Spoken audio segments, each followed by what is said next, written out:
কি দাদু কইছিলাম না বেশি বাল পাকনামি কইরো না, বড়ি দিবে, তাই এখন বড়ি দিছে। এই জন্যই মুরব্বীরা কয় পারে না বাল ফলাইতে, উঠে বইয়ে থাকে বেন্যে রাইতে। তাই কিভাবে তারে বড়ি দিছে তার মুখ থেকেই শোনেন। আসসালামু আলাইকুম প্রিয় দেশবাসী।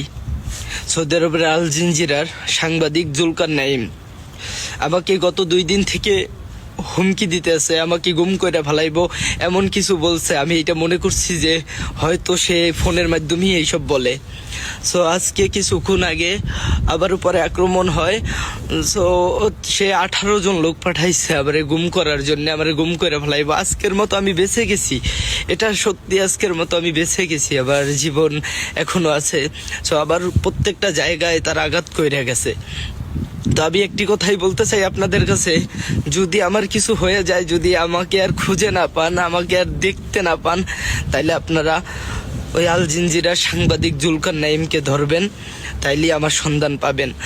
কারণ সে বারবার এই 2 দিন ধরে আমার বারবার হুমকি দিছে, অনেক কিছু বলছে, ঠিক আছে। আবার প্রত্যেকটা জায়গায় আপনারা দেখেন দেখাচ্ছে আমার উপরে আজকে অনেক অত্যাচার হয়েছে। তো তারা 18 জন মানুষ ছিল আর আমি একলা ছিলাম। আমি এখনো বর্তমানে বাইরে আছি। তো আমি জানি না আমার অপরাধ, আমার কি কারণে এমন করতেছে আমার সাথে। আমি সম্ভবত এতটুকু জানি সে জামাত শিবিরের লোক। এই জুলকার নাইম আমাকে যেই কোনো সময় গুম করে ফেলাইতে পারে। তো এই সৌদি আরব থেকে বলছি, আপনারা সবাই এতটুকু খেয়াল রাখবেন, যদি আমার কিছু হইয়া যায় তাহলে জুলকার নাইম রে ধইরেন। এটা সৌদি আরবে অবস্থানরত এক বাংলাদেশি প্রবাসীর বিরুদ্ধে সামাজিক যোগাযোগ মাধ্যমে বাংলাদেশের ছাত্র নেতাদের প্রকাশ্যে হত্যার হুমকি দেওয়ার গুরুতর অভিযোগ উঠেছে। জুলকারনাইন সায়েরের এক ফেসবুক পোস্টের মাধ্যমে বিষয়টি ঢাকার সৌদি দূতাবাসের নজরে আনা হয়েছে এবং অভিযুক্তের বিরুদ্ধে দ্রুত ব্যবস্থা নেওয়ার আহ্বান জানানো হয়েছে। অভিযোগে বলা হয়, ওই ব্যক্তি অনলাইনে ক্রমাগত উস্কানিমূলক কন্টেন্ট প্রচার করছেন। তিনি সুনির্দিষ্টভাবে ছাত্রনেতাদের নাম উল্লেখ করে হুমকি দিচ্ছেন এবং সম্প্রতি গুলিবিদ্ধ হয়ে হাসপাতালে চিকিৎসাধীন ছাত্রনেতা ওসমান হাদির মতো পরিণতির হুঁশিয়ারি দিচ্ছেন। অভিযুক্তের সোশ্যাল মিডিয়া অ্যাকাউন্টে দেওয়া সৌদি ফোন নম্বর এবং ছবি তার সৌদি আরবে অবস্থানের বিষয়টি নিশ্চিত করে। কি দিছে না এখন বড়ি, এখন বুঝো ঠেলাটা। এখন তোমার মায়ের কও যে আমারে নিয়ে যাইতে দেই, তোমার মাই নেই কিনা। বেশি বাল পাকনামি করা এই জন্যই ভালো না। ওই যে কথা আছে না যে পিপিলিকার পাখা গজায় মরিবার তরে, তা তোমার দশাটা হয়েছিল হেইটা। এখন মরো, এখন তোমার মায়ের কও যে আমার এই মরণ থেকে এখন বাঁচাও। এখন যদি ধরতে পারে তোমার আড্ডি গুড্ডিও থাকতো না, কিন্তু তোমার মায়ের কোন ভালো হইতো না। তোমার নাম যদি চামচা মরে, হেতে তোমার মায়ের কোন ভালো হইবে না।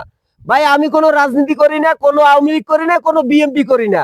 যে সত্য কথা বলে তার পক্ষে কথা বলি। এই যে হাসনাত আব্দুল্লাহ, তারপর হইছে ওসমান হাদি ভাই, তাদের পক্ষে কথা কেন বলি? কারণ তারা সত্য কথা বলে, তারা সত্যের পথে চলে, এই জন্য তাদের পক্ষে কথা বলি। জুলাই আন্দোলনের পর থেকে তারা চাইলে বিলাসবহুল জীবনযাপন করতে পারতো, কিন্তু তারা করে নাই।